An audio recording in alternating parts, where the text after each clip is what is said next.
നമസ്കാരം. എല്ലാവർക്കും ശുഭദിനം ആശംസിക്കുന്നു. ഇന്ന് തീയതി 2024 മാർച്ച് 4 തിങ്കൾ. മലയാള വർഷം 1199 കുംഭമാസം 20. ഇന്നത്തെ ദിവസത്തിന്റെ പ്രത്യേകതകൾ. ഇന്ന് മാർച്ച് 4 ഇന്ത്യൻ ദേശീയ സുരക്ഷാ ദിനം.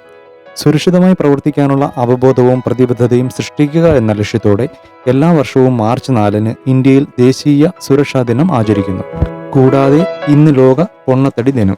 എല്ലാ വർഷവും മാർച്ച് 4 ആചരിക്കുന്ന ലോക പൊണ്ണത്തടി ദിനം ഉയർന്ന പൊണ്ണത്തടി ആളുകളിൽ ക്യാൻസർ, പ്രമേഹം, ഹൃദ്രോഗം തുടങ്ങിയ ഗുരുതരമായ രോഗങ്ങൾക്കുള്ള അപകട സാധ്യത വർദ്ധിപ്പിക്കുന്നു. അത് അവസാനിപ്പിക്കാൻ നമുക്കെല്ലാവർക്കും ചെയ്യാൻ കഴിയുന്ന കാര്യങ്ങളിലും ഈ ദിവസം ശ്രദ്ധ കേന്ദ്രീകരിക്കുന്നു.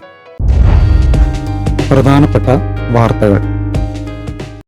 സംസ്ഥാനത്ത് 6 ജില്ലകളിൽ ഉയർന്ന താപനില മുന്നറിയിപ്പ്. ജാഗ്രതയുടെ ഭാഗമായി കൊല്ലം, കോട്ടയം, ആലപ്പുഴ, പാലക്കാട്, കോഴിക്കോട്, കണ്ണൂർ ജില്ലകളിൽ കേന്ദ്ര കാലാവസ്ഥാ വകുപ്പ് മഞ്ഞ അലർട്ട് പ്രഖ്യാപിച്ചു. നാളെ ആരംഭിക്കുന്ന SSLC പരീക്ഷയ്ക്കുള്ള ഒരുക്കങ്ങൾ പൂർത്തിയായതായി വിദ്യാഭ്യാസ മന്ത്രി വി ശിവൻകുട്ടി. 4.27 ലക്ഷം വിദ്യാർത്ഥികളാണ് പരീക്ഷ എഴുതുന്നത്. സംസ്ഥാനത്ത് 2955 കേന്ദ്രങ്ങളിലായിട്ടാണ് പരീക്ഷ നടത്തുന്നത്. ഹൂതി ആക്രമണത്തിനിരയായ ചരക്ക് കപ്പൽ ചെങ്കടലിൽ മുങ്ങിയെന്ന് യമൻ സർക്കാർ. വലിയ പാരിസ്ഥിതിക ദുരന്തത്തിന് സാധ്യതയെന്നും മുന്നറിയിപ്പ്. ടൺ കണക്കിന് രാസവളം കൊണ്ടുപോവുകയായിരുന്ന കപ്പലാണ് മുങ്ങിയത്. നവംബറിൽ വാണിജ്യ കപ്പലുകൾക്ക് നേരെ ഹൂതി ആക്രമണം തുടങ്ങിയ ശേഷം മുങ്ങുന്ന ആദ്യ കപ്പലാണ് ഇത്. പ്രധാന സംഭവങ്ങളുടെ വാർഷികങ്ങൾ. 2007 ഇന്നേ ദിവസം ലോകത്തിലെ ആദ്യത്തെ ദേശീയ ഇന്റർനെറ്റ് തെരഞ്ഞെടുപ്പ് നടന്നു. എസ്തോണിയയിൽ 2007 മാർച്ച് 4 വേൾഡ് വൈഡ് വെബ് വഴി പാർലമെന്റ് തെരഞ്ഞെടുപ്പിൽ തങ്ങളുടെ പൗരന്മാർക്ക് വോട്ട് ചെയ്യാൻ അനുമതി നൽകിയ ആദ്യ രാജ്യമാണ് എസ്തോണിയ. കൂടാതെ 1980 മാർച്ച് 4 റോബർട്ട് മുഗാബെ സിംബാബ്വേയുടെ ആദ്യത്തെ കറുത്തവർഗക്കാരനായ പ്രധാനമന്ത്രിയായി. തന്റെ രാജ്യത്തെ വെള്ളക്കാരായ ന്യൂനപക്ഷ ഭരണത്തിനെതിരായ കറുത്തവർഗക്കാരുടെ പോരാട്ടത്തിലെ നായകനായ മുഗാബെ വൻ വിജയം നേടി. നമ്മുടെ സുന്ദര ലോകത്തെ കൗതുകകരമായ വസ്തുതകൾ. ലോകത്തിലെ ഏറ്റവും അപകടകരമായ വൃക്ഷം ഫ്ലോറിഡ എവർഗ്ലേഡ്സിലെയും കരീബിയൻ തീരത്തും കാണപ്പെടുന്ന മഞ്ചിനീൽ എന്ന വൃക്ഷമാണ്. അതിന്റെ സ്രവം വളരെ വിഷമുള്ളതും അസിഡിറ്റി ഉള്ളതുമാണ്. അത് ഒരു വ്യക്തിയുടെ കണ്ണുകളിൽ സ്പർശിച്ചാൽ അന്ധത സംഭവിക്കാം. മഴയത്ത് അതിനടിയിൽ നിന്നാൽ ഏതെങ്കിലും സ്രവം അടങ്ങിയ മഴത്തുള്ളികളാൽ ചർമ്മം നനഞ്ഞാൽ ശരീരത്തിൽ കുമിളകൾ ഉണ്ടാകും. കൂടാതെ ചെറിയ പച്ച ആപ്പിൾ പോലെയുള്ള അതിന്റെ പഴം കടിച്ചാൽ ശരീരത്തിൽ കുമിളയും കഠിനമായ വേദനയും ഉണ്ടാകുകയും അത് മാരകവുമായേക്കാം. ഈ മാരകമായ മരങ്ങളിൽ ഒന്ന് കത്തിച്ചാൽ പുക ഒരു വ്യക്തിയുടെ കണ്ണിലെത്തിയാൽ പോലും അന്ധതയ്ക്ക് കാരണമാകും. നാളത്തെ പ്രധാന ഉത്സവ വിശേഷങ്ങൾ.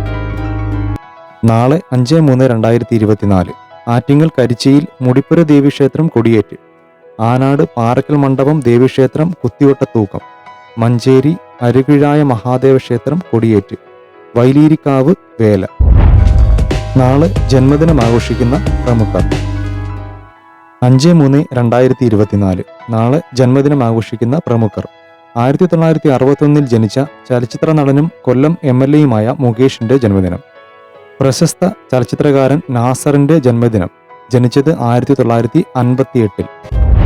പ്രമുഖരുടെ ചരമവാർഷികങ്ങൾ. ജ്യോതിരീന്ദ്രനാഥ് ടാഗോർ. രവീന്ദ്രനാഥ ടാഗോറിന്റെ സഹോദരനും ബംഗാളിൽ നിന്നുള്ള ഒരു നാടകൃത്തും സംഗീതജ്ഞനും എഡിറ്ററും ചിത്രകാരനുമായിരുന്നു ജ്യോതിരീന്ദ്രനാഥ് ടാഗോർ. ആദ്യത്തെ നോൺ യൂറോപ്യൻ നോബൽ സമ്മാന ജേതാവായ രവീന്ദ്രനാഥ ടാഗോറിന്റെ കഴിവുകൾ പൂണിയുന്നതിൽ അദ്ദേഹം ഒരു പ്രധാന പങ്ക് വഹിച്ചു. 1849 മെയ് 4 ജനിച്ച അദ്ദേഹം 1925 മാർച്ച് 4 അന്തരിച്ചു. പ്രധാനപ്പെട്ട സിനിമാ വിശേഷങ്ങൾ. മാർച്ച് 8 റിലീസ് ആകാനിരുന്ന ഒരു ഭാരത സർക്കാർ ഉൽപ്പന്നം എന്ന ചിത്രത്തിന്റെ പേര് മാറ്റാൻ സെൻസർ ബോർഡ് നിർദ്ദേശങ്ങൾ നൽകി. ഒരു ഭാരത സർക്കാർ ഉൽപ്പന്നം എന്ന പേരിൽ നിന്നും ഭാരതം ഒഴിവാക്കാനാണ് കേന്ദ്ര സർക്കാരിന് കീഴിലുള്ള സെൻസർ ബോർഡ് നിർദ്ദേശം നൽകിയിരിക്കുന്നത്. അങ്ങനെ ചിത്രത്തിന്റെ പേരിപ്പോൾ ഒരു സർക്കാർ ഉൽപ്പന്നം എന്നാക്കിയിരിക്കുകയാണ്. മലയാളത്തിൽ വൻ വിജയമായ പ്രേമലു എന്ന ചിത്രത്തിന്റെ തെലുങ്ക് പതിപ്പ് മാർച്ച് 8 തിയേറ്ററിലെത്തും. ആഗോള റിലീസായാണ് ചിത്രം ഒരുക്കിയിരിക്കുന്നത്. വിഖ്യാത സംവിധായകൻ SS രാജമൗലിയുടെ മകനായ കാർത്തികയാണ് ചിത്രത്തിന്റെ തെലുങ്ക് പതിപ്പിന്റെ റിലീസ് ചെയ്യുന്നത്. രൂപയുടെ വിനിമയ നിരക്ക്. രൂപയുടെ ഇന്നത്തെ വിനിമയ നിരക്ക് $1 82.76 രൂപ. രൂപയുടെ നാളത്തെ വിനിമയ നിരക്ക് $1 82.78 രൂപ വരെ. പ്രധാനപ്പെട്ട സ്പോർട്സ് വിശേഷങ്ങൾ. സന്തോഷ് ട്രോഫി ക്വാർട്ടർ ഫൈനലിൽ മിസോറാം കേരളത്തിന്റെ എതിരാളി. ഇന്നലെ ഗ്രൂപ്പ് ബിയിലെ മത്സരങ്ങളെല്ലാം പൂർത്തിയായതോടെയാണ് ക്വാർട്ടർ ഫൈനൽ ചിത്രം തെളിഞ്ഞത്. ഗ്രൂപ്പ് എയിലെ 3-ാം സ്ഥാനക്കാരായ കേരളം ഗ്രൂപ്പ് ബിയിൽ രണ്ടാമതെത്തിയ മിസോറാമും തമ്മിൽ മാർച്ച് 5 രാത്രി 7 മണിക്കാണ് മത്സരം. ലോക ടെസ്റ്റ് ചാമ്പ്യൻഷിപ്പ് പോയിന്റ് ടേബിളിൽ തലപ്പത്തെത്തി ഇന്ത്യ. പുതുക്കിയ റാങ്കിംഗ് പട്ടികയിലാണ് ഇന്ത്യ ഒന്നാമത് എത്തിയത്.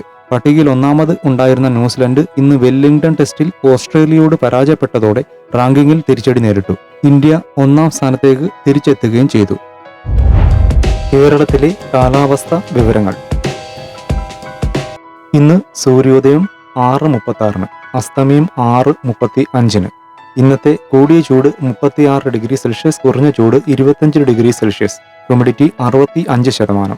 നാളത്തെ കൂടിയ ചൂട് 35°C, കുറഞ്ഞ ചൂട് 26°C, ഹ്യൂമിഡിറ്റി 64%. അറിവ് എല്ലാവർക്കും. PSC ചോദ്യോത്തരങ്ങൾ. ഇന്നലത്തെ ചോദ്യത്തിന്റെ ഉത്തരം: കേരളത്തിലെ ഏറ്റവും ദൈർഘ്യമേറിയ റോഡ് ഏത്? ഉത്തരം: നാഷണൽ ഹൈവേ 66. 1622 കിലോമീറ്ററിലായി കന്യാകുമാരിയെ മുംബൈയുമായി ബന്ധിപ്പിക്കുന്നു. കാസർഗോഡിലെ തലപ്പാടി വഴി കേരളത്തിൽ പ്രവേശിച്ച് കണ്ണൂർ, കോഴിക്കോട്, മലപ്പുറം, ഗുരുവായൂർ, കൊച്ചി, ആലപ്പുഴ, കൊല്ലം, തിരുവനന്തപുരം എന്നിവിടങ്ങളിലൂടെ കടന്നുപോകുന്ന ദേശീയപാത 66 കേരളത്തിലെ ഏറ്റവും നീളം കൂടിയ ദേശീയപാതയാണ്. ഇന്നത്തെ ചോദ്യോത്തരങ്ങൾ: ലോകത്തിലെ ഏറ്റവും നീളം കൂടിയ നദി ഏത്? നൈൽ നദി. 7088 കിലോമീറ്ററിലധികം നീളമുള്ള നൈൽ നദിയാണ് ഏറ്റവും നീളം കൂടിയ നദി. ഇത് മെഡിറ്ററേനിയൻ കടലിലേക്ക് ഒഴുകുന്നു. ഇന്ത്യയിലെ ഏറ്റവും നീളം കൂടിയ നദി ഏത്? ഗംഗ. 2525 കിലോമീറ്ററിലാണ് നീളം. കേരളത്തിലെ ഏറ്റവും നീളം കൂടിയ നദി ഏത്? ഉത്തരം നാളത്തെ വീഡിയോയിൽ. ഉത്തരം അറിയുന്നവർ കമന്റ് ചെയ്യുക. ജീവിതത്തിൽ ഉപകാരപ്രദമായ നുറുങ്ങു വിദ്യകൾ. ഇന്നത്തെ ടിപ്സ്: ചപ്പാത്തി ഉണ്ടാക്കുമ്പോൾ നല്ല മയം ലഭിക്കുവാനായി മാവ് കുഴയ്ക്കുമ്പോൾ അല്പം ചൂടുപാല് ചേർത്താൽ മതി. അപ്പോൾ നല്ല മയവും കിട്ടും, ചപ്പാത്തിക്ക് നല്ല രുചിയും ലഭിക്കും. ഇന്നത്തെ വാചകം: ജീവിതം ഒരു കണ്ണാടി പോലെയാണ്, നമ്മൾ പുഞ്ചിരിക്കുമ്പോൾ മികച്ച ഫലങ്ങൾ ലഭിക്കും. വീഡിയോ ഇഷ്ടമായെങ്കിൽ സബ്സ്ക്രൈബ് ചെയ്ത് സപ്പോർട്ട് ചെയ്യുക. പുതിയ വിശേഷങ്ങളുമായി ഇനി നാളെ. നന്ദി, നമസ്കാരം.